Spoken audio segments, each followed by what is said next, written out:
This is the story of how I got my butt kicked by Cipher Man. But anyways, one game over later, as I got my butt kicked by Cipher Man, we're going to be going after Cipher Man in part 6 of the Mega Man Eternal. Oh my, I think I just ate a little bit of saliva there. Part 6 of the Mega Man Eternal Creators Playthrough. So once again, we're off the beaten path in terms of the weakness cycle. I wanted to take off Cipher Man because, I'm going to say, the weakness of Cipher Man is Jolt Shocker.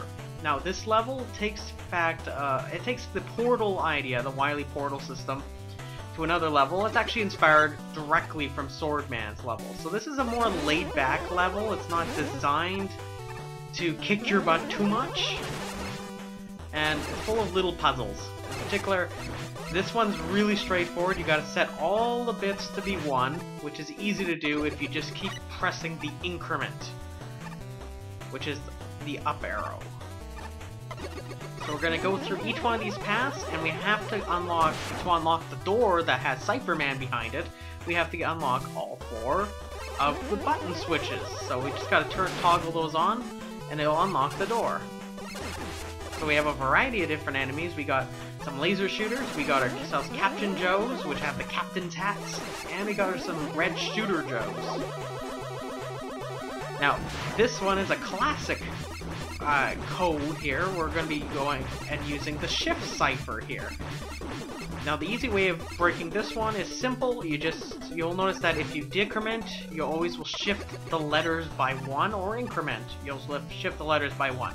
You want to find the one that makes the word Mega. Now here's the one of the trickiest ones. I recommend, if you have Illusion Blast, just load this up and just home attack and spam, because you cannot be slow in this room. It's all about timing. And don't forget to turn on the toggle. Now, we got one more left.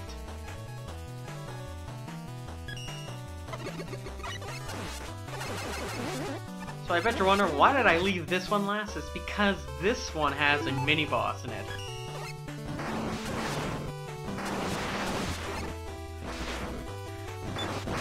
So this is the PK Jiro. I always forget how to pronounce it. My friend Raging Banebo would probably be able to tell you.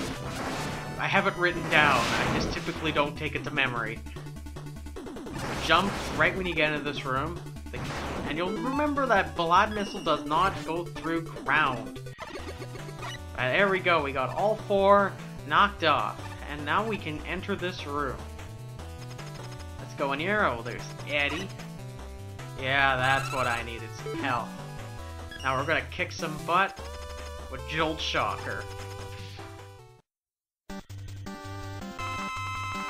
Now, Cipher Man is based on the idea of encrypting messages. So it's actually his battle's modeled after the Bob Alice model of cryptography, which sometimes that's what it's referred to, but it's often a classic model of cryptography.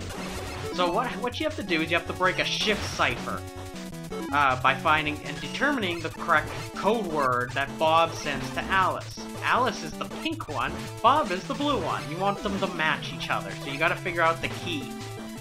So I bet you're wondering what these the up and the minus do. Up will always set and increase by 2. The minus will always minus by 3 in binary. So you can think of minus as the parity bit that will change the parity, and the up to be what will increase by 2, doing a bit shift. Oopie daisy. Yeah. I really did not have good luck on this fight. I normally kick Cipher Man's butt really good, but oh my. Now we're gonna take care of him. Now I bet you noticed that he can also cast out enemies, so these enemies can come out of the ground. They can offer an opportunity to get health, and also it allows you the opportunity to also make sure you get some more weapon energy, because in case you run out of Jolt Shocker. I strongly recommend when you're fighting him not to spam Jolt Shocker at the boxes, because there's no point doing that. Ooh, smart! Yeah, there we go.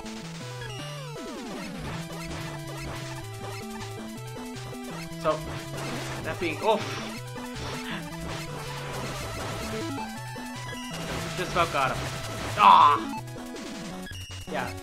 And I bet you're wondering, well, how you indicate that there is a shift cipher involved. Whenever he casts it out, you'll notice that it says SC on his chest. In fact, whenever he jumps, he has an arrow that points up that says that he's jumping. And he's done! We got Cipher Man out of the way. Now, Cipher Man has a useful weapon, and reminder, his weakness is Jolt Shocker. So, Cipher Decode is the weapon that you get from Cipher Man. Now, Cipher Decode, what it does is it goes and attacks an enemy, so you fire it off, you're only allowed to shoot one at a time, but you have to make sure that you make sure you don't have anything jumping directly at you. Why? Because when this weapon comes out, what it does is it hits an enemy, it tries to decrypt it, but what it does is it recursively creates itself, and then it proceeds further. So what it does is it sucks away weapon energy as it goes through a row of enemies. So if you have an enemy that has a very large hitbox, it'll be very, very beneficial to use this against them. And I bet you're wondering, if you recall from our Illusion Man part, Illusion Man's weakness is Cipher Decode. So note, if you remember, if you want to get away from needing to go and break the weakness cycle, you start a Jolt Man. That's one way you can always avoid having to repeat any stages if you want to get all the beat letters. So with that being said, we're going to proceed to the next part where we're going to be taking on the next Mega Man killer.